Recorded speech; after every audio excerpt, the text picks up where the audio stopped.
Chers téléspectateurs de Jama TV, bonsoir et bienvenue dans notre émission Bedondiral Guinée. Haray Allah lando newnani en tumbondirgol hande kadi ka plateau Jama TV ɗo ɓe. Hande kadi haray yiɗe mari invité ɓe ɗiɗo e gaccay ɓe présente o ɓe andinayi ko kamɓe woni on ɓe. Assalamu aleykum. Waleykum salam. Haray ɗo wawi présentade e andino communauté Guinée on ko hono woni homɓe. Assalamu aleykum wa rahmatullahi wa barakatuhu. Haray ko Diallo Mouhamadou Moukhtar jeeyaɗo Labe Koubiya préfecture Koubiya sous préfecture Pirimini district Madina Donde woni hewtude hande ka Jama TV ɗo hiwro jeeyaɓe ɗo ɓen fof wonɓe kala Guinée jon ka jeyira wontiri e nder aduna on. Haray miɗo hiwromo miɗo lando si tawi woni himo e jaam min ga alhamdoulillahi miɗo e jaam. Naam.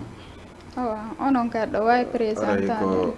ko Diallo Mouhamadou Moustapha Pita district de Ningalande et préfecture de Ningalande et district de DBA. Voilà, joni ɗo e garde programme on e on acca e hakke haray wano côté o sous préfecture mo ɓe innata Kankala ɓe to district Séfouré haray élage Alpha Oumar Balde e haray ko jeeyaɓe ndir leydi ɗon haray ɓen no feƴƴini donc haray min torike muñago yallo famille Kankala ɓe Séfouré on fo e haray ko yo Allah lan ɗon hinno ɓe yaafo. Naam, haray ko no woniri mi weltanike jama on fof mi weltori fof haray kono yewtirɗa ɗo ni mi weltanike ma taw haray kamɓe feƴƴimɓe ɓen taw ko adi kon taw miɗo inna lillahi wa inna ilayhi rajiun inna lillahi wa inna ilayhi rajiun. Haray kamɓe fatiɓe ɓe yo Allah fewne e yaafoɓe yaafoda ɓe yaafaɓe Allah eɓe ninsi koɓe neɓane aduna saabu moƴƴanede mabɓe laakara taw enen gande ɗe wanoɓe way hara ko e yaafaɓe yarla longina kongo kalmatu tawhid barke inna lillahi wa inna ilayhi rajiun. Haray men torike musidal ngal fop muñagoɓe yarloɓe yaafanoɓe yaafoɓe kayen kadi yo Allahu lan ɗon okkorɓe aljannatu firdaus on. Allahumma amin. Naam. Haray men ina jama fof haray ɓe torama yallagol mawɓe feƴƴimɓe ɓe haray jama muslimina fof haray vraiment ina yo Allah on hinnoɓe yaafoda ɓe yaafaɓe hokka ɓe aljanna firdausi haray no yomi ha feƴƴiti kono wallahi kono noon ko Allah hoddi noon ko ɗum noon wallahi haray yo Allah yawta e yaafoɓe okkora ɓe aljanna moƴƴum. Allahumma. Voilà, joni haray toujours en actoray kadi ko woni actualité kon haray hiɗon andi hari hankin haray e ballon haray no organisé de hakkunde e télém hakku ko Zéro Kore to ballon on organise haray ko Labe e Zéro Kore wonno e fottude ɗum noon haray ko ministre de la jeunesse et de sport on e kañum haray ko ɓe wonno ko organise on ballon wonanoɗo fottede fi muɗum ton ɗen e kono ballon on jouama e Allah waɗi e drame molanaɗo waɗi par ce que yimɓe buy maayi e nder muɗum e wonano mijoranono yaari donc haray kadi hari na kamɓe tu wonno ton hari ministre de l'agriculture et de l'élevage onno ton kañuma e cadre ɓe bus e cadre ɓe région Zéro Kore on bus hari no ton ɗen donc e battane ɗum ɗon noon kadi e chef de premier ministre on chef de gouvernement on e ɗum ko monsieur Bawouri kañuma e ɓeɓe ɓe innata général Amara Camara donc ɓen ɗon fof hewtoyno toon ɓayɗon andi hari trophée on haray c'est dédié au nom du général Mamadi Doumbouya donc haray kamɓe kadi ɓe hewtoyno toon fi yi'ugol battane ko feƴƴi toon kon e ɓe anda ko honno ɓe ƴettirtirta programme on donc haray ko hunde hawnide hunde yurmude haray en torike muñago yarlo lagine fop e surtout tentinandema e région Guinée forestière on ha hewta Zéro Kore haray en torike population Zéro Kore on fof muñago yarlo population Guinée ngo mo kala ko wontiri haray en torike ɓe muñago yarlo haray yo Allah hinno fatiɓe ɓe yaafo. Voilà, haray battane ɗum ɗon noon ɓe décrétuno ɓe inni haray yo deeyi waɗe fi balɗe tati donc haray ko on ɗo marɗon onon kadi ko wiyontele maɗon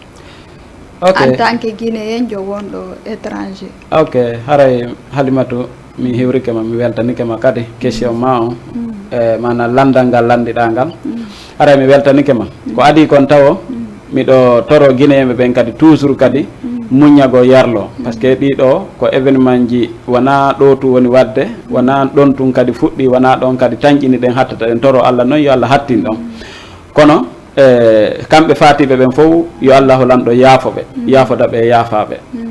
fatoraɓe ɓen fof kayen kadi torama muñago yarlo nam haray ko noon woniri kono enen no yiruɗen noon ko woni feƴƴude guinéjo kon hara miɗo tori guinéjo on kala ka o woniri haray yo muñño o yarlo o yaafoɓe o yaafanoɓe kayen kadi haray mawɓe maɓɓe ɓen fof kadi en torike ɓe muññago yarlo yaafoɓe yaafanoɓe kayen kadi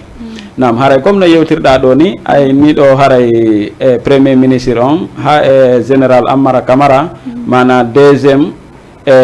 hikkodirɗo président on wiren noon colonel Mamadi Doumbouya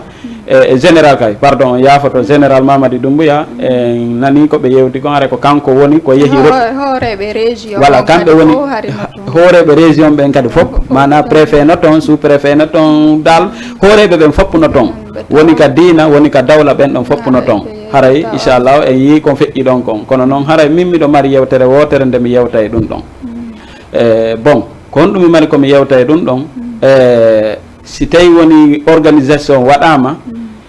sécurité ne duwa ƴettede fii hareɓe toon ɓen par ce que mo kala sago mum haray tawete ɓay innama inde nde jonnitirama ardiɗo en on feendo ɗo ardiɓe en ɓen on yaafoto ardiɓe en ɓen feendo ɗo inde nde jonnitama ɓen ɗon mana ko kamɓe woni baba lagine ni guine en jon kala ka o woniri on tigui welti añi ko kamɓe par ce que ko kanko Allah feƴƴini fenɗo yeeso en tant que noon min komi guinéen jo en tant que kadi guinéenɓe ɓen kadi hara miɗo toriɓe fof maɓɓe e yoɓe torano ɓe fatoraɓe ɗo yo Allah fewne e yaafoɓe yaafodaɓe e yaafaɓe nam allahumma amin onon kadi aray minen kadi aray on a entendu dans l'actualité cet événement malheureux quoi pour notre pays donc c'est un événement vraiment très très déplorable quoi franchement moi je pense que il y a eu vraiment des manquements dans la gestion de ce tournoi là quoi donc il y a eu beaucoup de morts. Nous prions pour eux, nous prions pour leur âme, pour le repos de leur âme, et nous demandons aussi à tous les Guinéens aussi encore vraiment de tourner la page quoi, parce que c'est une page quand même qui est assez triste quoi pour nous. Ça ne devrait pas être, parce que d'autant plus que c'est un tournoi qui a été organisé pour le président de la République, donc on devrait assurer la sécurité au maximal. On devrait surtout, moi je dirais personnellement, on devrait surtout encadrer les gens, parce que lorsque les gens se rassemblent dans un endroit où vraiment les gens sont trop nombreux, donc cela demande de l'encadrement. Il faut une bonne gestion, du stade par exemple, pour empêcher certaines choses, pour empêcher des drames comme cela. Parce que quand vous regardez d'un autre côté, il y a une négligence des forces de l'autorité. Et il y a aussi un précipitement. Par exemple, les forces de l'ordre, ils sont précipités. Ils ont intervenu très tôt, quoi, en quelque sorte, quoi, parce que c'est eux qui ont un peu précipité les gens vers dehors. Donc ça a créé une sorte de bousculade là, et d'autres, la plupart des gens qui sont morts là-bas. Et ce sont des gens qui sont morts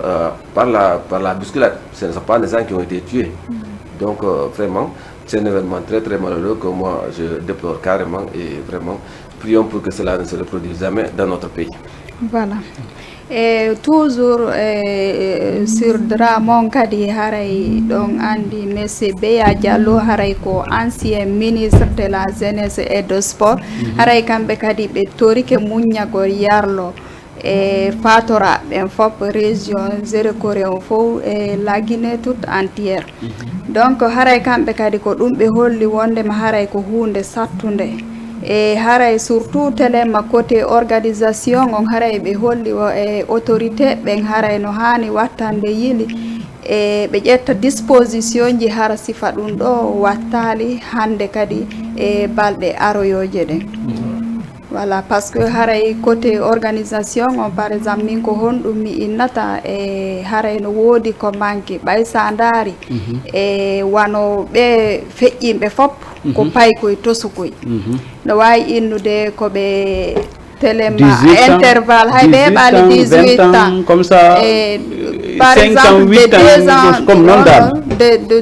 de 4 ans comme ça ha e 15 ans no gasa a tawa he marɗo 18 ans par exemple e honɗum hande kadi haray ɓe duwa wadde e wana fi wano zéro kore ton tun haray ko laggine fof yoɓe watta yilli e téléma organise gol événement ji jani ɗin wano siko concert ni ma wano o meeting ji ɗumaji ko watta fop e yoɓe interdise paykoy koy yo naatu e nder muɗum par ce que ɗa andi paykun ala force wano makko banjano yoɓe exige hande kadi mo moins de 20 ans ma moins de 18 ans watta participe siga ɗin événement ji par ce que fi honɗum wano haalirɗon no wano bousculade si waɗi e paykoy to so koy ɓe wawata ɗumanade sa daari ɓe feƴƴimɓe ɗo fop a taway no gasa ɓe ɓurnali 15 ans wonɓe ɗon ɓen fureji ɗin sa ino waali a taway ko paykoy haray ɓe ala force kono woniri Halimatu mi nani ko yewtuɗa komi jaɓanama ka aron ka min piiji boyi événement ji boyi lagine miɗo tawora e majji suga wana ɗin ɗon mi ala artude e goɗɗi taw suga wana ɗin ɗon ɗo kaɓe innata ɗon ɗo honno wiyantelan ka baade robbane walla innen tawya o nanno artisiɓe boyi guine yimono fi tawya sukaɓe warano maynoɓe ɓen ton mana ndiyan ɗan ko waɗunoɗen golle ɗon kon ɗum hari on tigui no ton on tigui yino on activité ji ɗon donc haray si tawi woni affaire waɗugol innugol sécurise ay suga ɗin événement ji jani en innata ɓe ala sécurise de kono haray ɗen toriɓe kadi yoɓe ɓeydu sécurise gongol kayen kadi ni ɓe watta exige gol kadi âge yimɓe duwaɓe participe événement ji ɗin walla ɗo joni a yiyay ɗo bobo hum ko 8 ans ko 7 ans no yaha innugol miɗo yaade concert wayno nene mum miɗo yaade concert wayno baba mum miɗo yawde ɗo événement walla miɗo yaade balo walla miɗo yaade stade ɗum ɗon fop hiɗen duwa calculde ɗum ɗon anden ko âge combo wawata yahude tawe suga ɗin événement ji ɗon kono si tawi woni ko accali hay muyde si tawi woni yeehi tawayama ɗum ɗon bon haray si tawi woni goɗɗum heɓike toon en innata haray laamu ngun no tawora e muɗum par ce que haray mawɓe on tigui ɓen kadi no tawora en effet comme le dit Mokhtar ici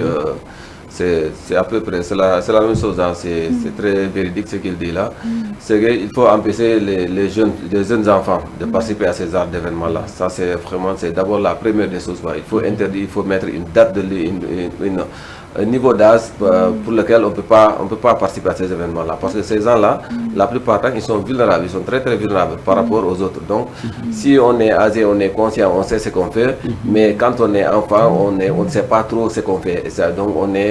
est emporté par le mouvement, par les vagues. Donc, ça crée toujours des problèmes et ça finit mal, parfois, et ça finit mal. Ça finit mal, quoi. Donc, vraiment, nous demandons carrément aux autorités franchement de prendre des mesures sur ces genres de situations-là. En cas d'événement, il faut vraiment encadrer. Et il faut encadrer dans les normes, en respectant les normes. Il faut obliger les gens vraiment à se protéger quoi, contre ces genres de situations-là. Et pour que ces situations-là, vraiment, qu'on puisse éviter ça dans notre pays quoi, tout le temps. Parce que comme le dit Mokhtar ici, il y a des événements passés aussi qui sont passés comme ça. On se rappelle même du 28 septembre passé. Donc ça aussi, c'est notre exemple à donner. Donc tout ça là manque d'encadrement des autorités et il y a une sorte de laxisme au niveau de la sécurité quoi. Donc en quelque sorte quoi. Donc vraiment c'est cela que j'ai ajouté là-bas sur ce point-là. D'accord. Voilà, joni en artay e joni haray ɗen artude e programme mon voilà joni haray ɗo ɓe invité ɓe men ɓe wonduɗen ɗo ɗen haray ko wonɓe e o mouvement mo ɓe innata des patriotes de la Guinée basé au Sénégal. Voilà, joni patriote de la Guinée basé au Sénégal kon woni ɗuma mouvement mon on kon woni objectif mouvement mon on Ok, merci Halimatou. Mi weltani kema question gila ane on bo créé do o mouvement gila mi weltani kema taw ko adi kon taw question mo landida on do haray meden créé o do ila 2022 ila 2022 men créé mo bon ko addi ha men créé de o 2022 piiji boy hiɗe yiide ɗo piihoy buy ko woni wadde ka men ton ko woni wadde ka men ton ko woni wadde Sénégal ɗo mi ƴettanama exemple seeɗa mi artanama Sénégal ka jooɗiɗen ɗo taw mi artanama ɗo taw joni sen yiyay ɗo joni pay ko e yiiɗo joni ni ne wonɓe ɓe wona yewtirde noon fi étape ji no wona wolrede noon ɗon nderen ha no yimɓeɓe wona yewtirede noon en kondana sénégalais ɓe ɓen ko droit maɓɓe woni ko ɓe yewtude en duwa ka wonde ka maɓɓe ɗo eɗen duwa hotude kono mi ƴettanama exemple Halimatou gotum nini miɗo wondi ɗo e ɓeygure ande e ɓiɓɓe am ɓen si yeehi ha an Halimatou mud a innilan ɗo a yelani komi andirta a yiɗalan ko tuma yelaniɗalan yomi hotu ka amen mi jooɗoyo ko ɗon mi andirta hiini a yiɗalan kono si a yelanike lan ɗo joni Allah emi luttu woni Sénégal ɗo mi wona ɗo mi golla ɗo mi waɗa darna ɗo mi waɗa ɗo koreji ɗi mi faala haray ɗum ɗo miɗo weltorino ka ɓernde am e tele ko ma immoɗen daroɗen fi no hotiren ka meɗen wawen andude goɗɗo ko woni wo ko woni kaka muɗum hay yimoɓe yimi balle jar yimi ɓeni mo kala ka weli wo goɗɗo ka weli wo ka weli kaka ma ɓuranma e yi yimu wowluno ɓen kadi inni mo kala hotiray ka jeyra ɗum mi fillitoto ɗum ɗon hande kono noon min on hara miɗo inni guinéjo on mo kala ka woniri wata yejjuto ka muɗum premier pilier wangal sa heeɓi Sénégal ɗo 100 francs ƴettu mbu sappo on natta ɗin ɗon kamen toon 150 on ɗo walla 200 siko 200 heɓuɗa ɗo ƴettu 50 on nattaɗi ka meɗe walla ƴetta 100 francs on natta ka meɗe ñama ɗo oya 100 francs kono sa ƴetti heeɓi 200 a ñamiɗi ɗo ɗi fof majji a acci mawɓe ma toon calculi hande Halimatou ɗo ni sa yeehi kamen toon ko caabeji tun ko ya darnu galle ha gasa darnaɗe ha moƴƴa waɗa courant waɗa fop ƴetta saabije ɗen jonna gagnoma inna joguitanolan saabije jonna kawtan ko ɗum woni gagnoma par ce que woɓɓe gono toon hara ɓe yiiɗa hay ko darnuɗa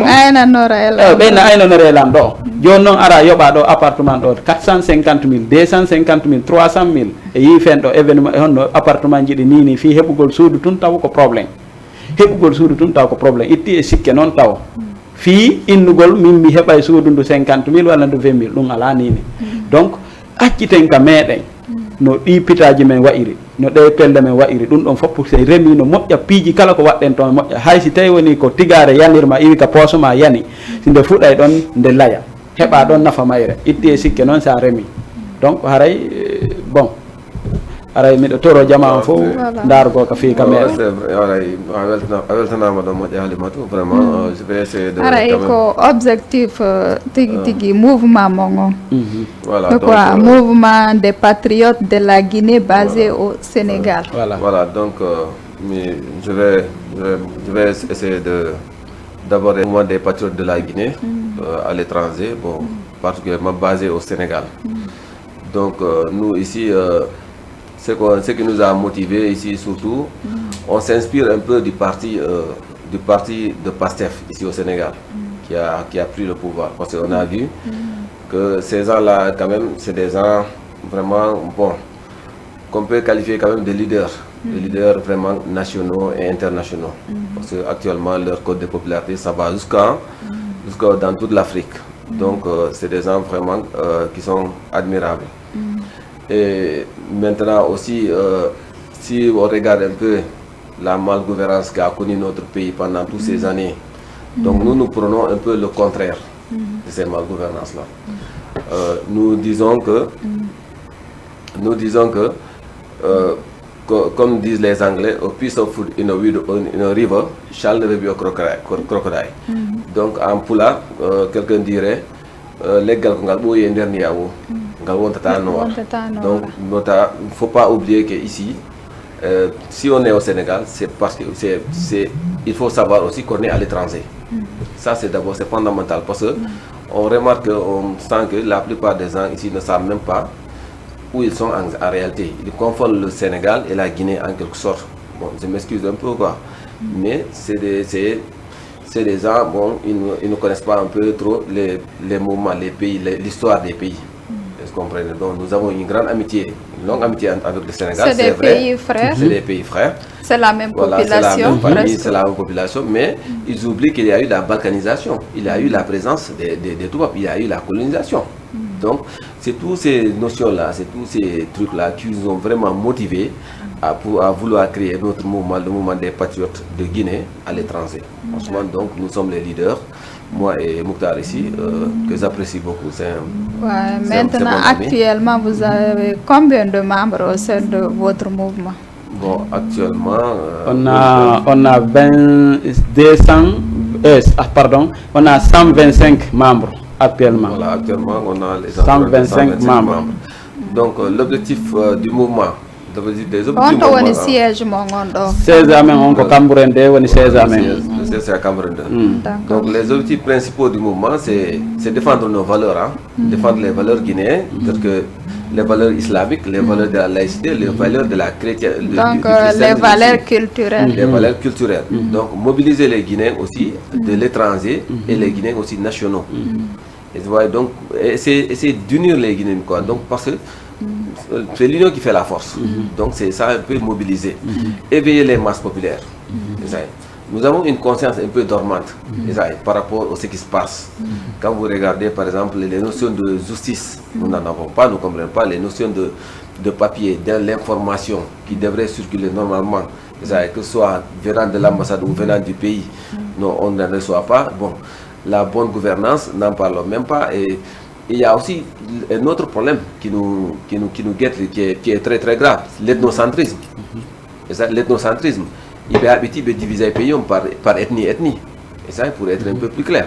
Donc, ces gens-là qui font ça, moi je dis que ces gens-là, ce sont des gens qui sont faibles. Et ça, ils ont des esprits vraiment très très courts. Ça, ils ne savent pas réfléchir à long terme. Donc, sinon au lieu de diviser un pays, on devrait s'inspirer, on devrait seulement regarder le Sénégal. Si on regardait seulement le Sénégal, prendre on allait savoir... c'est les pays limitrophes, voilà. Qui sont en avance par rapport on allait savoir que diviser, ça ne sert à rien. Ça ne fait que nous affaiblir et nous appauvrir encore de plus. Or, ce n'est pas notre objectif. Notre objectif, c'est loin de là-bas. Il faut nous enrichir, il nous faut évoluer, on est forcé. Sinon, si on ne développe pas, on est forcé de disparaître. Oui. Voilà. Donc, c'est ça un peu nos principaux objectifs. Voilà, deuxième question. En tant que Guinéen vivant de l'étranger, basé au Sénégal ici,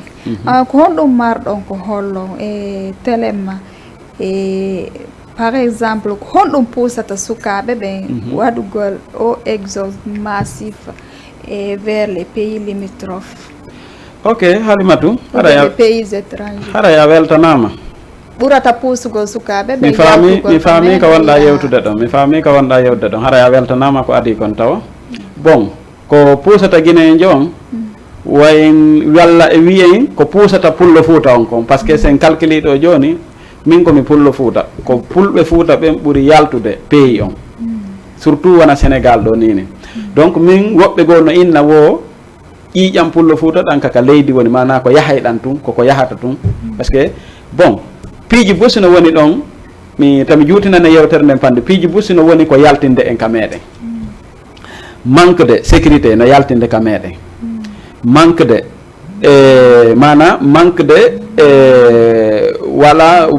ɗuma golle faala wana ka ɗaɓɓete ka golle hara ka on tigi heɓay o golla o heɓana hoore makko ko o surrora o heɓa ko wallitora mawɓe makko ɓen par ce que sukaɓen fen ɗo a yiye ɗo goɗɗo no jangga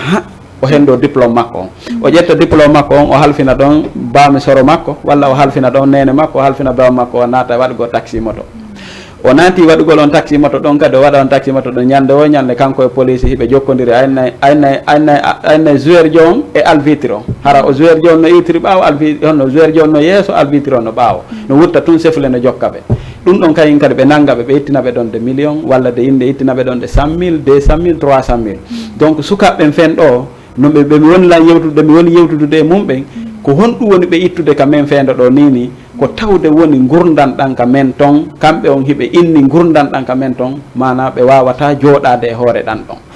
joni si tawi a calculi Halimatu sa fuɗɗike janngude premier année a janngiri ɗon ha a hendike diplôme ma on nene ma e bemma no fawtadema hirande e soƴƴare e ittir ɗum kooƴe hiɓe fawtadema e ɗum ɗon a gayni janngude hangasi tawi woni kadi toujours kadi koɓe fawtoma a jombay a jombiki hangasi a addi ɓeygure ma ne ɓeygu ma e ɓiɓɓe ma ɓe fof tawi ko nene ma e bemma kadi fawtotoma e ɗum ɗon halimatu aray kono wiiɗa e ɗum ɗon haray gasali ka awa sukaɓeɓen fen ɗo ko woni ɓe yaltinde kon ko ɗum woni ɓe yaltinde kamɓe kadi ɓe desidi mo kala no desidi ittay mone ko yangani nene mum ko yangani ɗum kon ha hewti hollere ɗon mo on tigui kayen kadi no inde min kadi si Allah jaaɓi mi wawa wadde ɗum ko go'o ɗimmitel ɗum kayen kadi pay koye meɗen koye kayen kadi toon nini gokkoyno toon e makkoy yaltay toon waynota ko nene mum waynota ko bemmum waynota ko hay goto doga iwa toon ara ɗo o ɗe balɗe ɗo tigui Colobane ɗo mi yiiɗo paykum wallahi sa yii paykum kon ko innata ene ko honto nene ma woni mi landima ko honto nene makko paykum to so kunni ko heɓa à l'âge de 7 ans ni walla 8 ans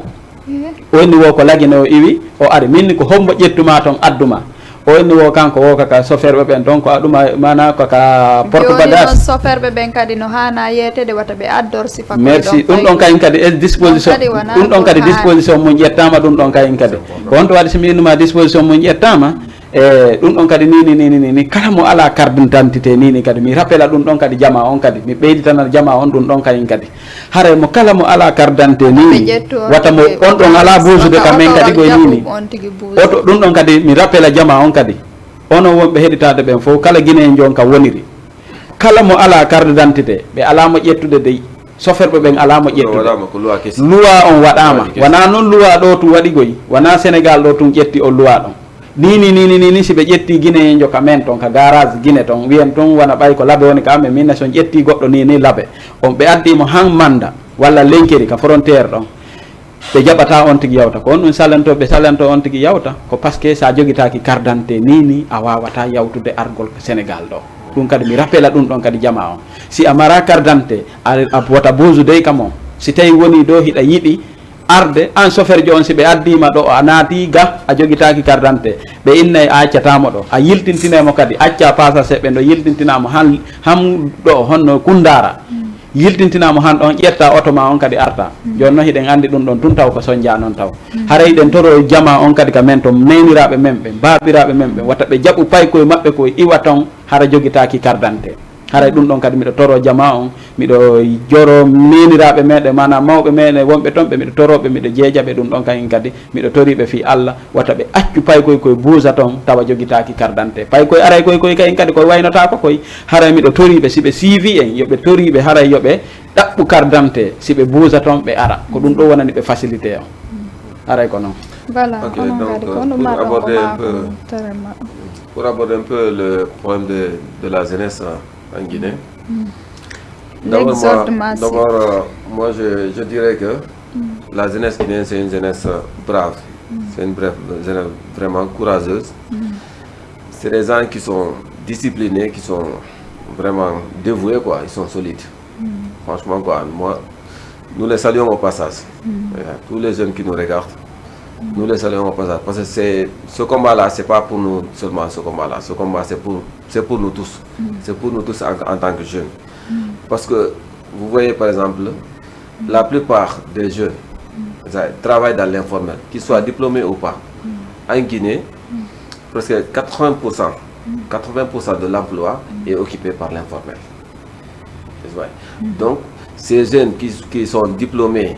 à Conakry ou bien, je ne sais pas, à Gamal ou bien à Somphonia, ils reviennent, ils font des travaux qui sont complètement parce que out quoi, je dirais quoi, donc c'est des travaux de l'informel qu'ils font toujours. Maintenant, moi je dis que nous Guinéens, nous étudions pour faire des taxis-motos, nous Guinéens, nous étudions pour faire des marchands ambulants. Nous sommes diplômés, mais nous faisons marchands ambulants. Nous étudions pour aller vendre des fruits ou bien pour vendre des pommes dans les rues des pays limitrophes, que ce soit au Sénégal ou bien en Côte d'Ivoire. Et vous voyez, donc tous ces problèmes, tous ces manquements-là, parce que le secteur informel, c'est qu'il capte ou bien il capte beaucoup de personnes, c'est vrai, mais il ne crée pas de l'emploi stable. L'emploi n'est pas stable. Donc, puisque l'emploi n'est pas stable, donc c'est obligatoirement, ces zones-là sont forcées de partir. il faut qu'il parte, il faut qu'il émigre quelque part. Donc il y a d'autres encore facteurs économiques. Peut-être il y a les couvertures, il y a la couverture sanitaire. Est-ce que vous comprenez? Parce que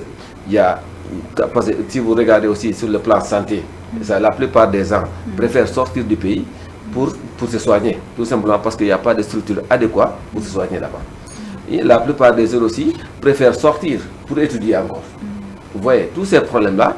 ce sont des problèmes qui tombent sur nous chaque jour. Parce que moi, j'ai même des frères qui sont bougés là-bas, qui sont venus ici pour étudier. Et qui ont engagé ici des cursus de 5 ans presque. Et ça est tout simplement parce que les filières qu'ils voulaient étudier, les filières là ne se trouvent pas en Guinée. Il faut qu'ils se déplacent. Donc, et maintenant, à côté de tout ça là, si vous regardez par exemple le niveau économique du pays, aussi c'est lamentable. Le niveau économique, l'IDH, par exemple, la Guinée,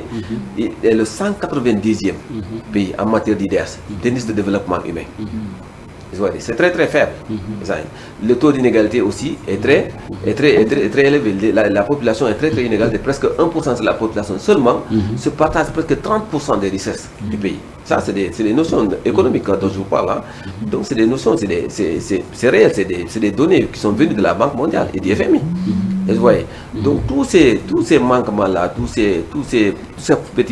problèmes-là, ils obligent le jeune Guinéen à sortir. Ne l'encouragent pas à rester dans son pays. Donc, ajouter à cela aussi l'ination un peu des gouvernements passés. Depuis la mort de Ahmed Sékou Touré, tous les gouvernements qui sont passés par là-bas, ils n'ont fait qu'entretenir un système qui ne crée pas l'emploi, stable, qui n'encourage pas le jeune Guinéen à rester sur lui. Qui nous force toujours à partir et à penser que ailleurs c'est meilleur. Et bon, finalement,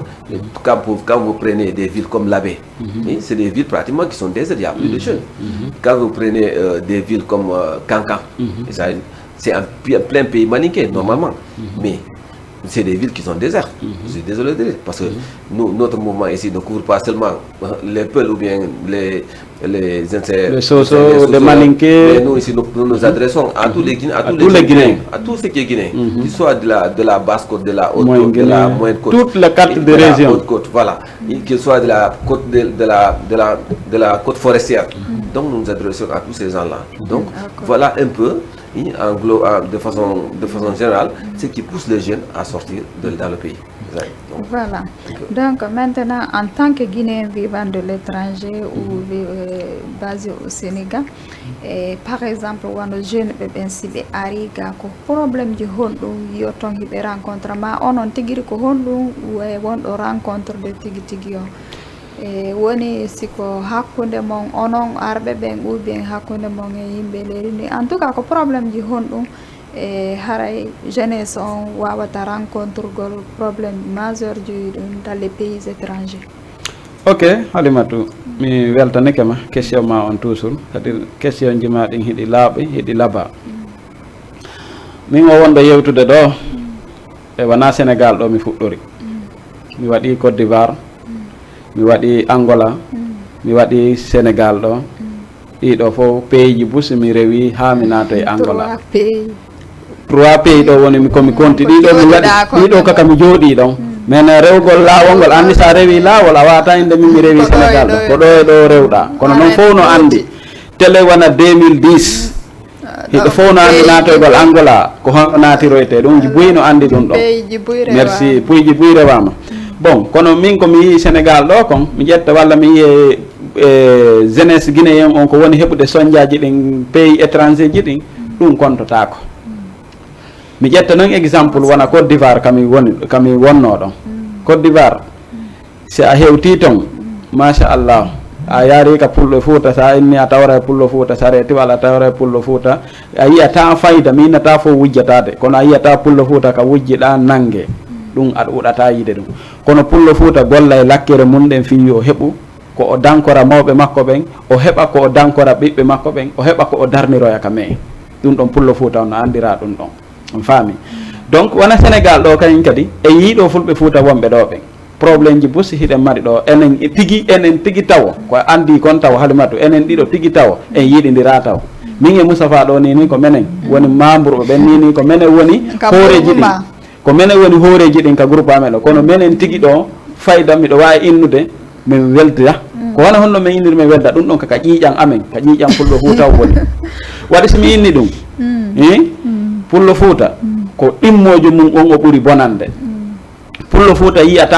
mina dey jokkugol fulɓe ɓe woni ko joɗɗinilan ɗo kono koko wonduɗen ko ɓay a landikelan ko honɗum sattede honɗum woni enen fulɓe ɓen ko jokkuduɗen wona innugol ko fulɓe Fuuta ɓe meni makko de nono ko woni e men kon ko ɗum woni yewtude haray noon si tawi woni a ñawda e temmere a loota nde woni hande laaɓa poy da lootude noon fof ke waɗa fuuti e sabunde andi ɗo Mousay si waɗa lekki kin si nde wawa sellude donc haray ɗo e pullo Fuuta on enen ɗiɗo en yiɗidira taw par ce que a yiɗata kami ɓantoto simi fuɗɗike ɓantade seeɗani tun ko rewata ko rewgol kole payanɗe hanno min mi deppora joni noon si tawi woni min mi yani an a ƴawata haray ko honɗum wiiɗa e ɗum ɗon haray ko ɗo liɓitagol haray wona ɗum woni liɓitagol joni exemple mi aray ɗo joni an Halimatu sooda ɗaɓɓa ɗo magasin inna joni mi ari mi ƴetti o magasin ɗo mi ara mi yiida e jooma galle min miɗo aɗa fiya o magasin ɗo ta mi nanino magasin o no jonnirede an a ari a yooɓi mi andale ko an pullo on ari yoɓi mi ara minna woni ko jelo yoɓi wonna ko 50.000 mi ara minna mi yoɓima 100.000 jonnam magasin o jooma galle ɗe mbayna huɗa ɗo ƴetta magasin o jonnama donc ɗum ko enen pullo Fuuta woniri ɗum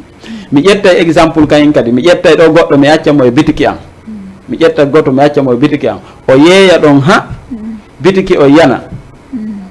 walla o yeeya ha ko woni nder ton kon fof laaɓa jakata hara goɗɗum woɓɓe ɓen minata fof woɓɓe ɓen tano ƴettude ɗin ɗon yaaha darniroya ka muɗum walla ƴetta ɗin ɗon yaaha waɗiroya bitiki nokkugol hara ɓe udditi bitiki nokkugol on ɗon no gollude hiɓe kama ɗon ɗum ɗon kadi miɗo yiya pullo Fuuta kayen kadi a yiyay ɗo kayen kadi si on tigui yeehi ari ɗo hanga si fuɗɗike wawde haala kan seeɗani hay arɗa tawɗama innima assalamu aleykum ko henata jerejef o henta nanga def sa ari a tawima inni o jarama ko henta wa jerejef way ɗum ɗon ko enen o wawata o wasi enen seke hiɗe yiɗi langdi janana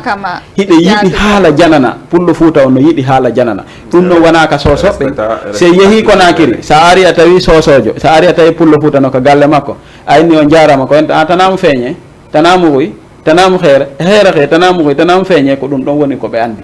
sa yeehi a tawi goɗɗo Côte d'Ivoire ɗon on ɓay haray fof ko français wolta hiɗe fof ɗen andi français re Côte d'Ivoire sa ari a tawi on no jarama wenta bonjour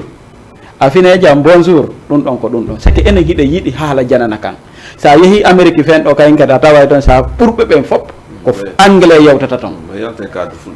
anglais ɓe yewta toon hara ɓe hersiri mi anda min miɗo landi kan landa hara si tawi woni enen en hersiri konngol men ngol hara min miɗo toro en jeeja en yen toro yen miɗo toro en miɗo jeeja en yen artu teddinen haala men kan teddinen hoore men ko sen teddini hoore men si goɗɗo go wawa en teddinde sen teddinali hoore men goɗɗo go teddinta en ko tuma teddinɗen hoore men si goɗɗo go teddina en donc piiji gono toon hiɗe waɗa piiji ɗin vraiment si ɗi waɗama ɗo en nini eɗe nande ko wona yewtede ɗo kon hiɗen andi ko wona yewtede on kala wonɗo Sénégal ni jiɓaki ko honɗum pullo Fuuta ɓe wona yewtede donc piiji gono toon sa daari a tawi wona koye bobo hoye yalta e koye toon doga ara patto ɗo gokkoye doga e ara pattoro ɗo ƴetta ɓeygure mum ɓiɓɓe mum fof adda joɗɗina ɗo donc si ɓe yewti partie ji gono toon a tawa amara ko yewta e ɗum panni voilà haray non Moustapha donc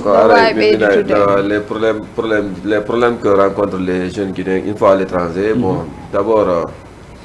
je rappelle que quand on parle de jeunes Guinéens bon c'est pas le peu là seulement qu'on s'adresse ça concerne tous les jeunes quoi donc bon ici au Sénégal quand vous regardez un peu il y a des Malinké il y a des Soussous et moi j'ai beaucoup d'amis Soussous ça je le dis j'ai beaucoup d'amis Soussous il y a les Peuls aussi donc nous sommes répartis ici au Sénégal et quand vous allez encore ailleurs dans d'autres pays limitrophes encore il y en a c'est réparti comme ça. Toutes les 4 régions sont représentées toutes les 4 régions là c'est réparti donc nous nous adressons à tous les problèmes que rencontre un Peul ici au Sénégal, un jeune Peul. C'est le même problème aussi que rencontre le jeune Malinké ou bien le jeune Soussou. En tout cas, en tant qu'étranger, il n'y a pas de différence. Il n'y a pas de différence. Voilà. Donc, en tant qu'étranger ici, ce qui est remarqué ici, ce qui est observé, c'est que nous rencontrons des problèmes d'insertion, des problèmes d'intégration. Donc, quand on vient dans le milieu, on a du mal à assimiler un peu le milieu et parfois ça pose problème et ça prend du temps. Donc, on n'est pas accueilli et intégré. Surtout bon, je dis que alors que ça dari côté ethnique comme inata par exemple fulbe ben normalement doit intégrer der Sénégal par rapport aux autres ethnies de la Guinée parce que déjà la langue qu'on parle par exemple tu parles le pulaar en Guinée on parle le pulaar ici par exemple la majeure partie des Sénégalais quand tu parles pas Wolof tu parles pulaar mais yimbe ben aray tawa malgré tout ça be wata intégrer voilà donc parce qu'il y a une forte population de Peul ici donc si tu viens ici normalement tu devrais s'intégrer en tant que Peul il n'y a pas de problème mais nous ici l'autre problème l'autre obstacle aussi c'est les représentations diplomatiques c'est-à-dire que c'est l'ambassade c'est les problèmes de papier en quelque sorte et ça, quand tu viens tu n'as pas de papier ou bien tu passes les frontières sans papier et ça tu viens ici tu n'as pas de consulaire tu n'as pas de quelqu'un pour te donner des informations pour te guider donc tout ça là ça fait que le jeune qui arrive ici nouveau donc il est étranger au pays donc il a des problèmes de déboucher donc s'il ne fait pas attention il finit par dormir dans la rue et ça il finit par dormir dans la rue et bon en ce moment là on ne sait pas quelles seront les conséquences après mais bon, mais en tout cas, bon, il y a vraiment ces problèmes d'intégration là. Donc, mi jabanama Moustapha kaydi on do joni innugol on tigi naata do sankaydi innugol do naata sankaydi ko dum wadi simi rappeli jama on nane naatugol sankaydi do nini haysi ko nene goto jammi conseiller mo mi yetike mo woto iw lagine o jogitaaki carte d'identité so naata e Sénégal do kala buusudo ton jogitaaki carte d'identité yo wonti gi andu ko ka denkeri do aujourd'hui ça c'est aujourd'hui mais ce que nous parlons ici avant on passait les frontières oui ça c'était avant on passait donc ça a créé des problèmes on se rappelle des gens qui sont allés en Angola ici il y a des gens qui sont allés en Angola ils n'ont pas été acquis par les gens qui l'ont trouvé là-bas parce que si un jeune quitte la Guinée il vient ici il n'est pas accueilli ici et ça on l'accueille pas on l'intègre pas donc forcément il peut finir de dormir dans la rue ou bien il peut finir par tomber sur des choses qui sont malsaines telles que la drogue et la délinquance donc c'est tous ces problèmes là vraiment que rencontrent la plupart des jeunes qui sortent du pays c'est valable aussi à l'étranger quand ils voyagent à l'étranger vers les pays d'Europe et au-delà aussi donc tout ça là c'est la même chose donc ils sont confrontés à ces problèmes là parce que do min kondo minata le lien par exemple entre les représentants diplomatiques et la communauté guinéenne ko hondo minata problème on na fayda côté représentant be ben tu woni parce que si goddo bonni andi mo o bonni yimbe men ben kadi be mari problème ji heewdi buye meden do be déplacer to ka meden be ara do be iwda wobbe haray kaydi jibinande iwdaade kam alors que le hiden andi e fayda ko buri kon haysa ari ka ambassade do landike fi kaydi ko landida ko benatama ya habbo parce que ko kam men di iwata di araga ida wawi arde tawano mangi benama ko ya habbo ha be adama ha goddum go wada ko benatama do ko ya habbo don kay ko no woni parce que fo no andi ko to wobbe ben kadi be aray do be tefata be landota kon to ambassade woni sinande be hebi problème be naba kaso tawa ko ma ben don interview halimatu mi jettanama exemple ka ronka ayi do ko be landino do be ni Guinée jidin fo kala mo mara consulaire natte hondum e do sa ari anata jododa do butti problème ala gere wo ala kono goto innatama hay fus ko yimbe ben arata do wa ma innama accumina ma ka ambassade normal ma nyande hewtudande sa hewti hande woni balde sinebi ha yontere anditana hoore ma ko to ambassade dango woni mi yami dabbito yaben don parce que wobbe no wodi do be ala do nene be ala do baba hande kadi haray ko ben don innete sida mari do mawdo haray ko ben don marda mawdo ka bay si feƴƴi e ben don ma sida mari famille ya windito da ka famille ma on don ka hara ko do be woni kono wobbe aray do dum don fo be dabbitata be tefata wonde be hebi problème mo ma be nawna be nabe laptani hara ko ma ben don dabbitoye dum don heewi do non ni tefu non kadi ko halima dum don e problème heewi do tef yimbe ben no duwa accude dum do ibe duwa accude dum do wata be iw quand même be iw dali ton e kaydiji mabbe ma haysi be ari do kadi haysi be jogi kaydi hondum e hondum ko be atto be dabbita ambassade mabbe haysi be dabboyta ton hay fus kono be yaha be yi'a be anday ko do ambassade do woni hendo numéro ka ambassade ton be jogitano hoore mabbe en cas de besoin tay haaju maɓɓe yanay ko neeɓi wo ko neeɓi ko ɗo ɓe jooɗi kono woniri Halimatu kono woniri Halimatu kono mi aranama ɗon pihum gotum kayen kadi fii ka ambassade ɗon ambassade on kayen kadi hiɓe mari erreur ɗo eyyi ɓe yaafo noon hiɓe mari erreur noon seeɗa ko erreur honɗum woni koɓe jogiti ambassade on ɗo ni no woodi ɗo Guinée yimɓe bussi ɗo ni faalaɓe e carte consulaire walla humbitago exactement ko honto carte ko honto ambassade o woni no woodi ɗo Guinée yimɓe bussi ɓe anda honto ambassade o woni hara ɓe faala yahude ɗaɓɓugol e carte consulaire kono ɓe anda honto ambassade o woni haray ɗen toro kadi ambassade on haray kamɓe kadi yoɓe ndaaru feere ɗum ɗon yoɓe ƴettu numéro maɓɓe ɓe waɗa ɗo ambassade on andi déplacé no ke Mermoz voilà joni ambassade on ɓe waɗi ɗuma o nokkeeli ɗiɗi par exemple ambassadeur on e consul on ɓenno télé Wakam to yeeso Wakam seeɗa donc e carte consulaire on woga ka ɓenata ɗon Salle les Arts ko toon carte je ɗe wona ɗaɓɓoyeede voilà Sacré-Cœur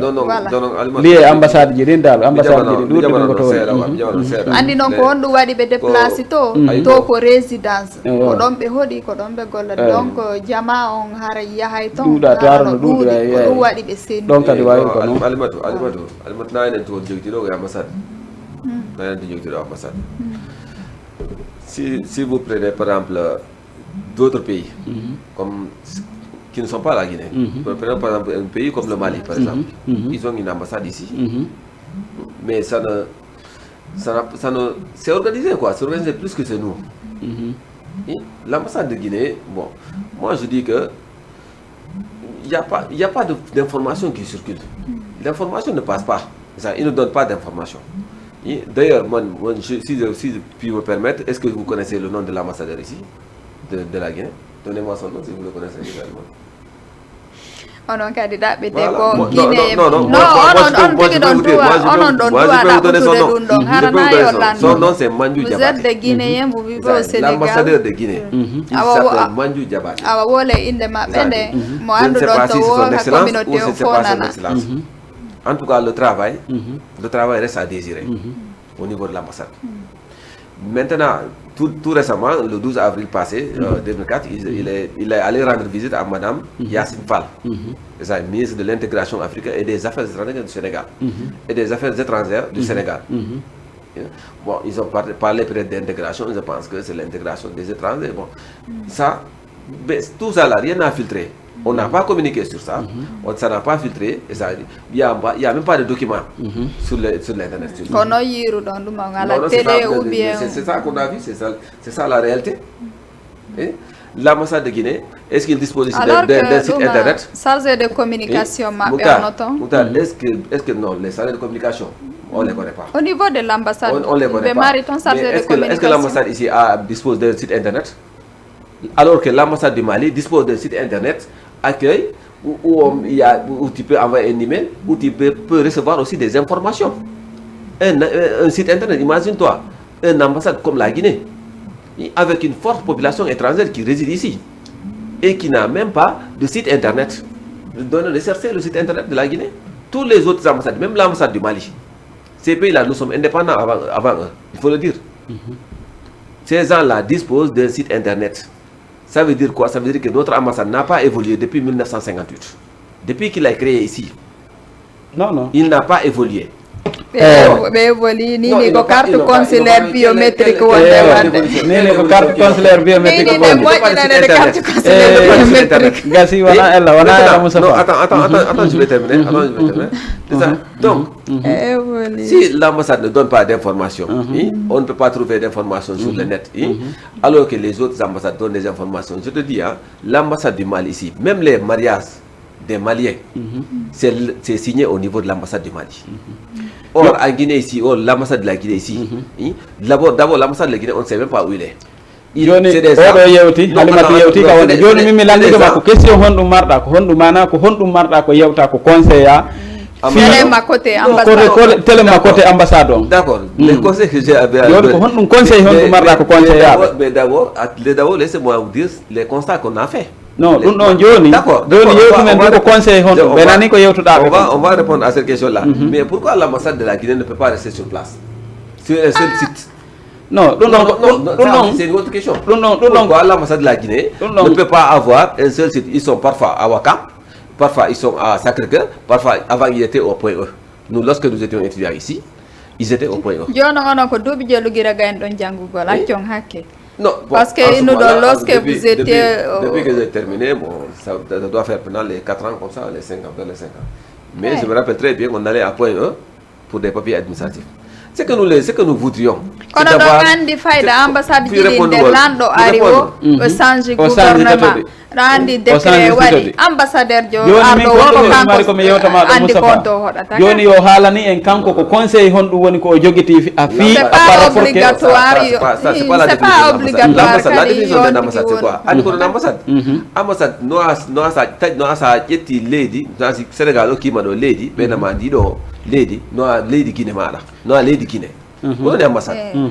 Madame, si supposons par exemple qu'il y a un problème on a donné, ezandi, ko ka ambassade Guinée ma de kari fi, parce que ko hande kadi ma de lady mede. Accu ake mi seki da andu no ambassade do Mermoz ka woni donka, ayi dum do no fandir no donka. Kabe déplacer donc. Tout ça là pourquoi? Est-ce qu'ils sont en location ou bien est-ce qu'ils ont quoi? Pourquoi ils ne peuvent pas acheter un grand terrain et ça depuis qu'ils sont ici comme tous les autres? L'ambassade du Mali, dont je te parle là, l'ambassade du Mali dont je te parle. Pourquoi? Mais maintenant, déplacés, l'ambassade du Mali, depuis qu'ils sont au bord de la côté de Radisson Blues, ils sont là-bas. Tous les Maliens le savent. Gassi Johnny, il n'y a pas de problème. Johnny, ça va. Johnny, donc andi kadi. Nous le demandons. Sonangi andi donc kono famo ton kadi. Wano par exemple, yimbe gono wodi anana benna le Sénégal c'est tel, la Guinée c'est tel. No wodi enenge peji mabbe di fo e fo meden ko hiden battodiri go kono tawa na réalité ji goti marde jogiti den na système politique goto wonde yarde merci c'est dire que vraiment l'ambassade je pense que il doit vraiment se moderniser il doit évoluer un peu parce que comme disait Camara là le monde change et le monde bouge à tel point que parfois on oublie même notre propre passé. Donc, il faut suivre l'évolution.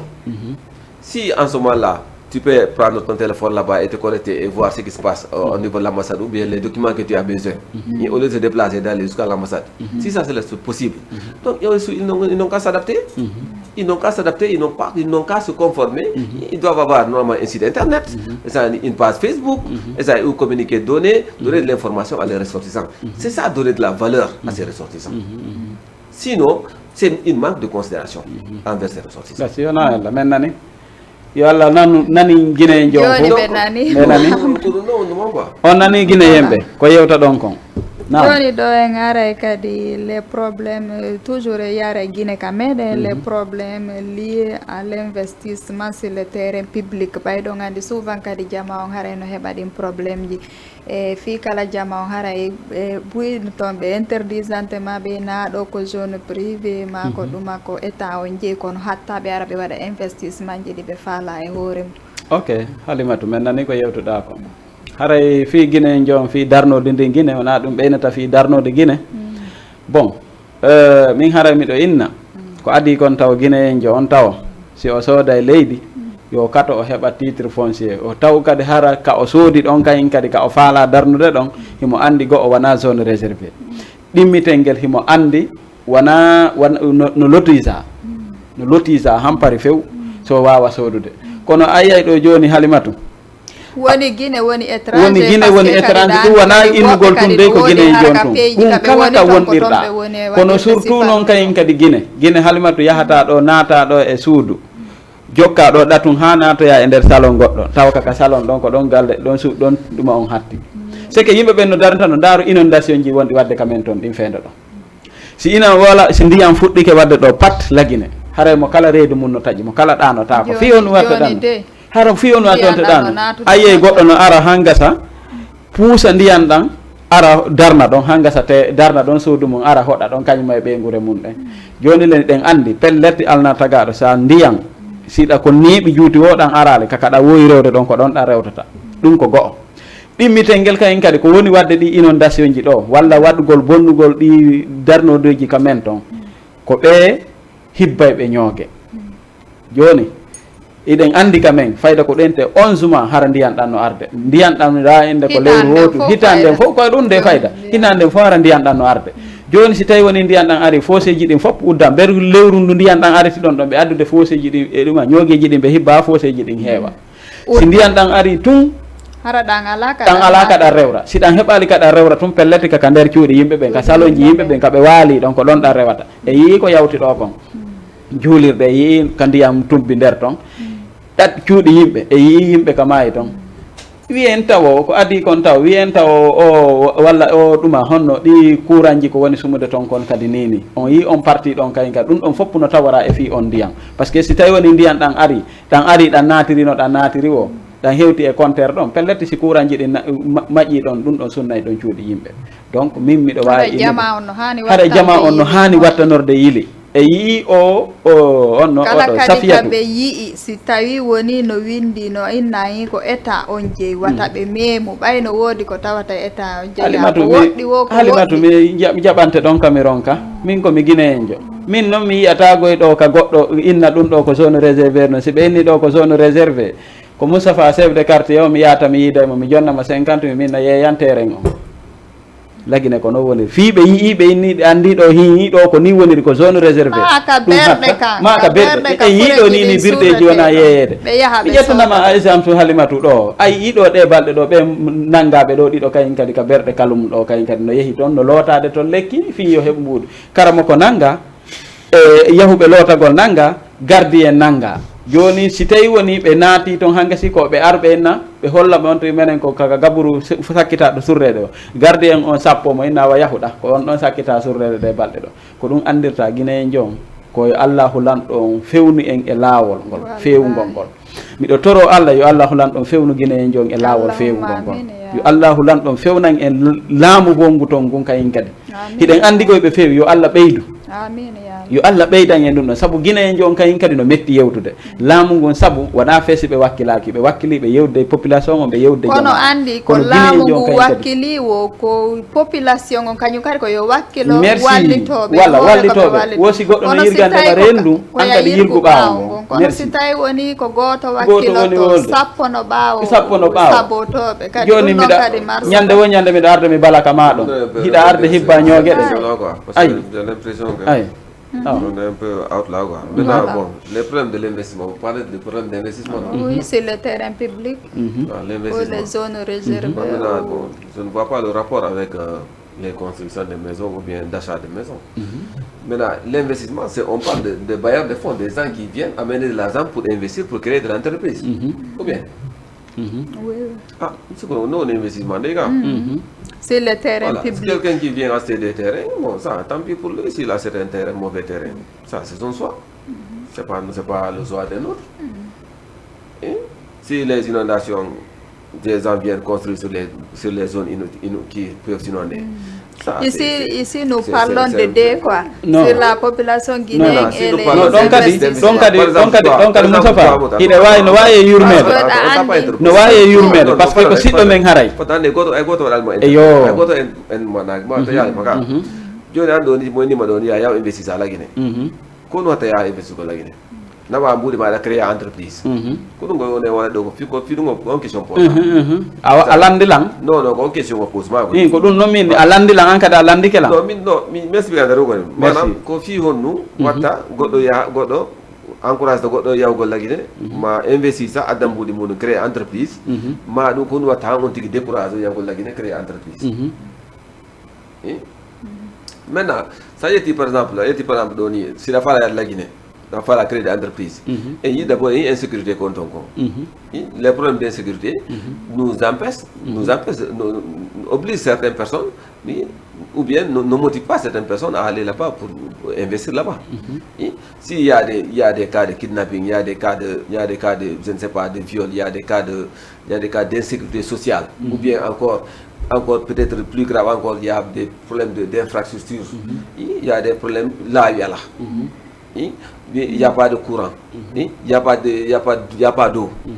Donc je pense que ce sont ces problèmes-là qui peuvent empêcher quelqu'un de vouloir aller investir en Guinée. Parce que c'est ça notre problème, c'est que les gens n'investissent pas en Guinée.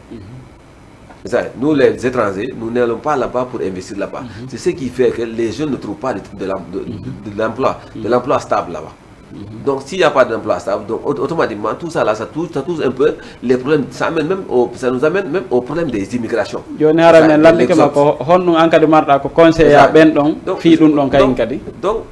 ça, c'est un problème étatique. C'est un problème étatique. Moi, je ne peux pas aller résoudre ces problèmes. Ça, c'est un problème. Les problèmes des routes là, il faut que l'État s'en charge. Les problèmes de courant, les problèmes d'eau, les problèmes de la formation aussi. Par exemple, supposons, prenons par exemple un investisseur qui vient de l'État, un investisseur français ou américain ou canadien qui vient en Guinée et qui décide de créer une entreprise, par exemple, de géomine. Il veut, par exemple, créer une entreprise qui va travailler sur les mines ou bien sur la pêche ou bien sur certains domaines qui sont un peu pointus. Maintenant, il y a la formation. Les jeunes Guinéens ne sont pas formés pour ces travaux-là. La plupart du temps, même les entreprises qui sont là-bas, qui travaillent dans les géomines, ils recrutent les jeunes Sénégalais ici, qui sont sortis de l'ISP et des polytechniques. Ils les recrutent pour les faire travailler là-bas. Et maintenant, comment maintenant encourager quelqu'un pour aller investir en Guinée? Donc il faudrait que l'État revoie cette question-là. Il faudrait que l'État vraiment aide à baliser le terrain. Il faut que investir, investir sans problème. Là, il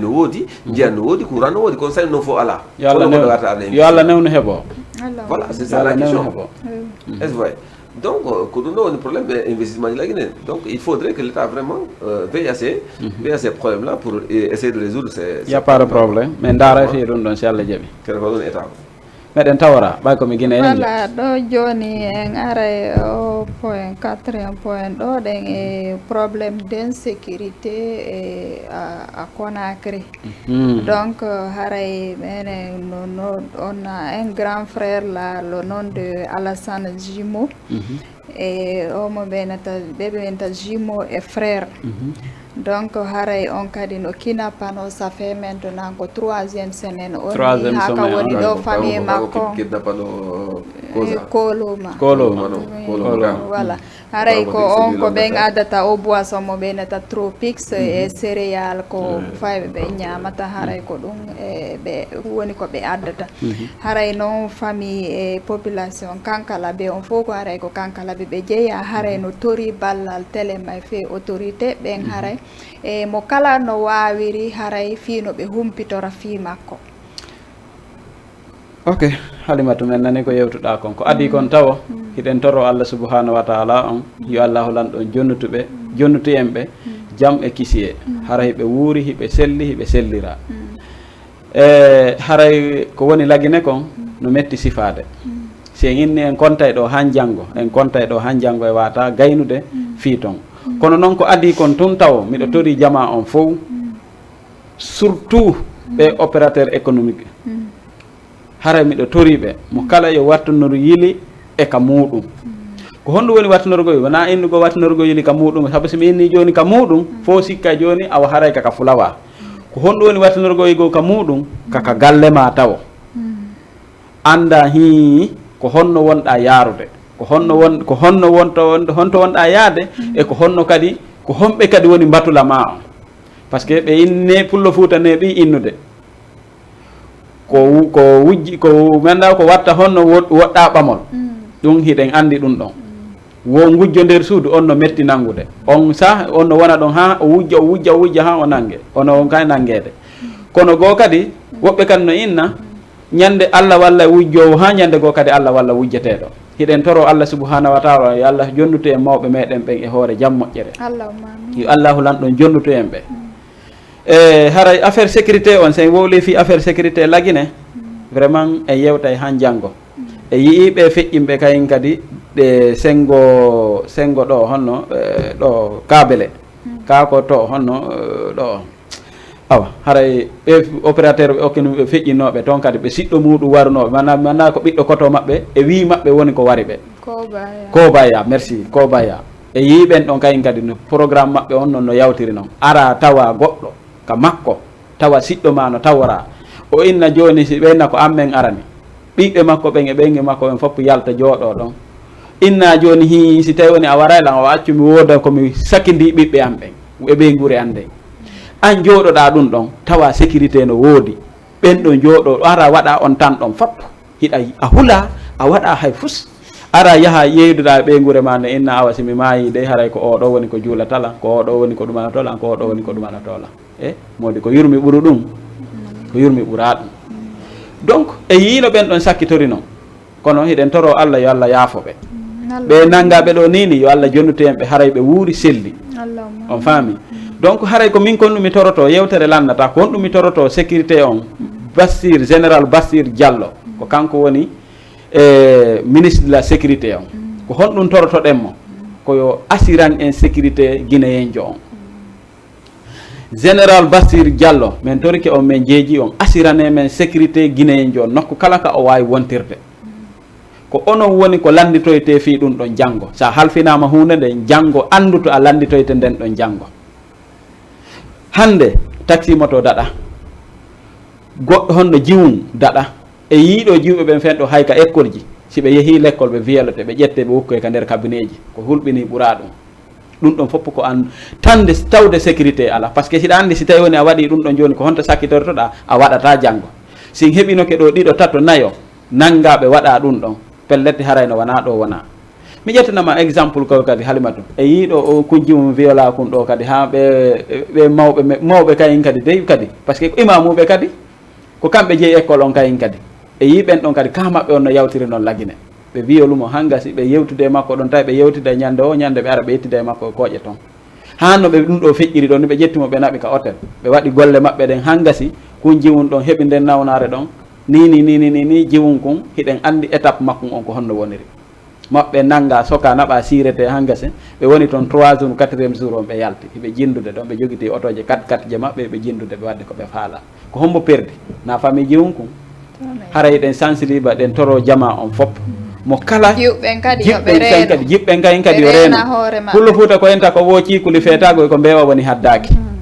ciikuli feeta ko mbewa woni haddaki ɗen toro jiɓɓen kayen mawɓe ma ɓen ɓe tawma ɓe waɗuma ko waɗuma ko ma ɓe jattuma ɓe naɓi ɗon kadi e wawata innude ko nder ton ko honno kanko e mawɓe nder ton ko woniri par ce que en anda ko ha honde tuma woni koɓe waddi ɗum ɗo walla ko honno programme maɓɓe woniri kono jiwɓe men ɓen tun kadi ni kadi sen daari ka tiktok ji kadi noɓe woni yarde noon ton ka facebook non vraiment a tawa coñcoy koɓe ɓornoto koy kayen kadi ɓe yaha toon kayen kadi sa calcule ɗum ɗon kadi a tawa vraiment ɗum ɗon kayen kadi dal koko ɓeynta kon ciikuli feeta ko mbewa woni haddaki haray ɗen sensibiliba tora mawɓe jiwɓe ɓen mawɓe ɓeygu mawɓe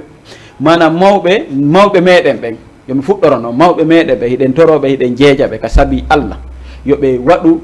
yoɓe aynu ɓiɓɓe maɓɓe ɓen yoɓe aynu ɓiɓɓe maɓɓe ɓen yoɓe andu ko ɓen ɗo woni janggo maɓɓe on yoɓe andu ko ɓen ɗo woni janggo maɓɓe on président on kayen kadi colonel général Mamadi Doumbouya hiɗen sensibiliba ɓe si tawi woni yewtere meɗen nde yeehi ha hewtoyiɓe walla nde yeehi nde hewtoyiɓe hiɗen toroɓe hiɗen jeejaɓe yoɓe défendu guinéenjo on kala guinéenjo on ka woniri hiɗen andi kayen kadi mi rappela ɗum kadi siɓɓe meɗen buy kayen kadi no ka désert nini yoɓe anduto ɗum ɗon kayen kadi siɓɓe muɗen buy kayen kadi no mayide ka ndi'e ɗum kadi hiɗen andi ɗum ɗon kayen kadi hiɗen toroɓe mayɓe ka ndi'e ɓe yo Allah yaafoɓe nangaɓe ɓen joguita Libye ni Maroc ni Algérie ni ɓeɗo fof kayen kadi yo Allah hulan ɗon jonnute en ɓe hoore jam moƴƴere kono sen inni en konta e probléme ji guine ɗin en konta e han janggo en gaynata hiɗen toro Allah kamɓe mawɓe e kinnapaɓen fen ɗo yo Allah jonnute en ɓe kala waraɗo toon tawi woni ko waɗaɗo assassinat ɗo hiɗen toro Allah yo Allah hulan ɗon yaafomo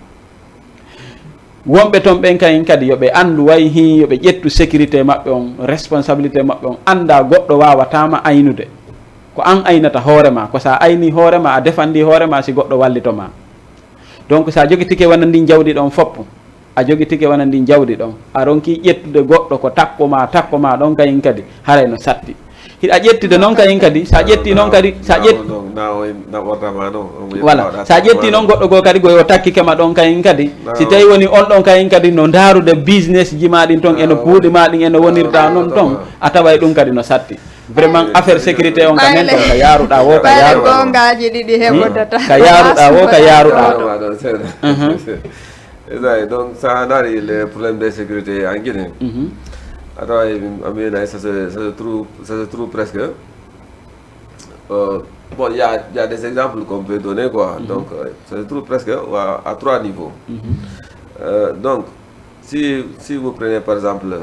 comme votre frère là qui a été kidnappé, vraiment c'est une situation que nous déplorons, franchement. Là, nous demandons vraiment catégoriquement aux autorités guinéennes de faire quelque chose et d'essayer de le libérer le plus rapidement possible. Mais regarde par exemple le kidnapping, comment ça s'est passé. Ils sont venus à Bambeto, je ne sais pas quoi, ils ont pris le gars, c'est un homme d'affaires. Pourtant, il est venu pour aider la jeunesse guinéenne. Résumé, ok.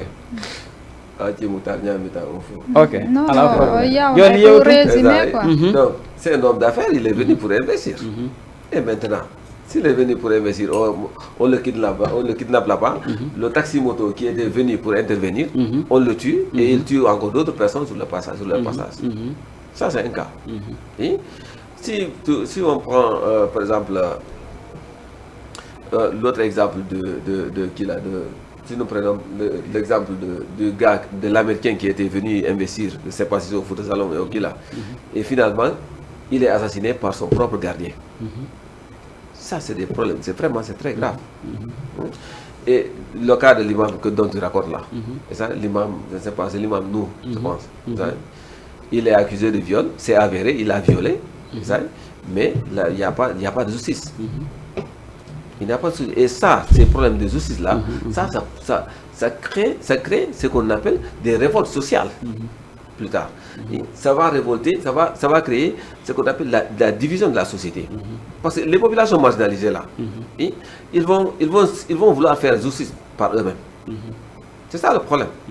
Les populations qui sont marginalisées, ils vont vouloir faire justice par eux-mêmes. Voilà, ɗo joni haray ɗe wawi ɗe argol e toɓɓere sakkitorende. Joni haray ko honno wonɗon e warude e fe o mouvement moɗon, ko honno wonɗon nodditirde yimɓe ɓen e ko honno e wonɗon e nodditirde yimɓe ɓen fi adhésion on ka mouvement moɗon. Ok Halimatu, mi nani ko yewtuɗa kon haray ko adi kon tawo minen mouvement amen on meɗen chaque dimanche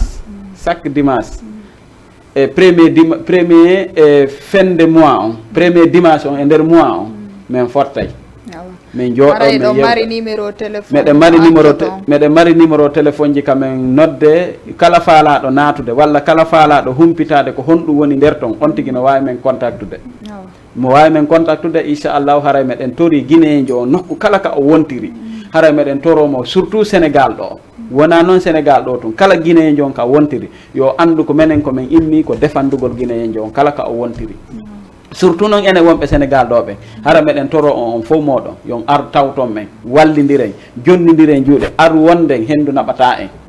ar wonden hendu naɓata en hara miɗo ɗum ɗon miɗo toro jama on foppo muɗum miɗo toro en fof yo wonu hunde wotere wonu nene goto baba goto si goɗɗum penguiti ka ma to yo pengutu ka an sa heeɓi toon goɗɗum yo ɗum ɗon heeɓu ka an haray menen ɗo inchallahu meɗen jonnidiri juuɗe meɗen nanodiri haray si ɓe imminime menen e Moustapha ɗo haray ko menen ɗiɗo woni leader ɓe ɓen ko menen woni ko immina inchallah onon kadi tawi ɗo wawi accude numéro téléphone ɗo wawi ɓe gacca numéro téléphone jamen haray toute personne qui voudra contacter peut nous contacter, il n'y a pas de problème. Et aussi bon nous pensons aussi que la jeunesse guinéenne doit se mobiliser quoi. Donc que ce soit ici au Sénégal ou ailleurs quoi, dans la jeunesse guinéenne dans son ensemble, pas la jeunesse ethnique ou bien la jeunesse partielle. Mais toute la jeunesse quoi, dans son ensemble quoi, il doit se mobiliser. Donc on doit se mobiliser pour combattre, on doit se mobiliser pour essayer de gérer nos problèmes, nos problèmes actuels et les problèmes qui vont venir après. Donc moi bon, je ne dis pas que nous programmons des réunions ou bien autres, mais nous programmons encore en tout cas d'autres événements, parce que nous voudrions quand même intervenir plus souvent dans les médias, dans l'actualité et autres là. Donc nous voudrions aussi peut-être aussi organiser une rencontre avec la jeunesse, avec la jeunesse de la Guinée. D'accord, voilà. C'est un peu ça quoi. Ok. Joni hare ɗo wawi wayni tagol. Ok, haray ko adi kon taw hajji Halimatu mi weltanike ma mi weltorima kayen kadi miɗo toro Allah hajja salimatu o yaafoto ara mi weltanike ma mi weltorima kayen kadi miɗo toro Allah yo Allahu lan ɗon e firta en article ji ɗin dumbana en kata mayɓe makko baɓe min feƴƴimɓe ɓen fof yo Allah lan ɗo yaafano en ɓe haray mi hiwrike famɓe e Jama TV ɓen fopp maɓɓe mi hiwrike koto Dawda kadi waɗayɗo ɗo émission taali e tindi haala pular ɗin kadi mi hiwrike koto Dawda mi landike si tawi woni himo e jaam ka woni jaam ñaaƴe toon miɗo lando on fof moɗon si tawi woni hiɗon e jaam haray miɗo sensibiliba guineɓe ɓen fopp miɗo weltanoɓe miɗo weltoraɓe kadi wotan sosé mbara wo birinkili wona woyen fe kiyanaxay mo woyen fe momu woyen fe fule keren xa feera mo woyen fe guine biri nambe ma falaxe fule jansane de na falaxe wo biri nambe mo mbara wo xili wo fa wo mbelaxay son wo mbore ñira ala ko lagine a développer mbara wo xaymo on hiwritama ton numéro téléphone an on halimatu 77 mi yaafo numéro téléphone an on ko 77 286 38 63 77 286 38 63 contactude ɓe wo haray nani numéro téléphone on ɗo comme ça haray ɗo wawi contactude ɓe voilà ɗo wawi waynitagol. Je vais aller un peu en français parce que je me sens plus à l'aise. Donc, nous remercions, vous d'abord nous remercions chaleureusement. Je vous remercie aussi. C'est gentil de vous avoir invité. Je voudrais aussi, passage aussi, encore remercier encore toute la jeunesse guinéenne, tous les gens qui nous ont suivis ici. Je voudrais remercier franchement et carrément. Jama TV encore. DJ Ouri. Nous remercions aussi et mon petit frère aussi qui m'a fait correspondre à Dieouri. C'est Bibaya. Je le salue au passage et toute la famille là-bas. Tous les gens de Cameroun 2 qui nous ont regardés parce que là-bas notre siège. Nous les saluons également, tout le monde. Donc, aussi, je dirais aussi que si nous dénonçons tous ces problèmes-là, tous ces guides-là, nous ne les dénonçons pas dans un esprit de propagandiste. Nous les dénonçons seulement, nous ne les dénonçons pas dans un esprit de fustiger n'importe quelle autorité qui soit. Donc nous ne fustisons pas, nous ne voulons pas fustiger une quelconque autorité qui soit. Donc nous les dénonçons dans un esprit patriotique.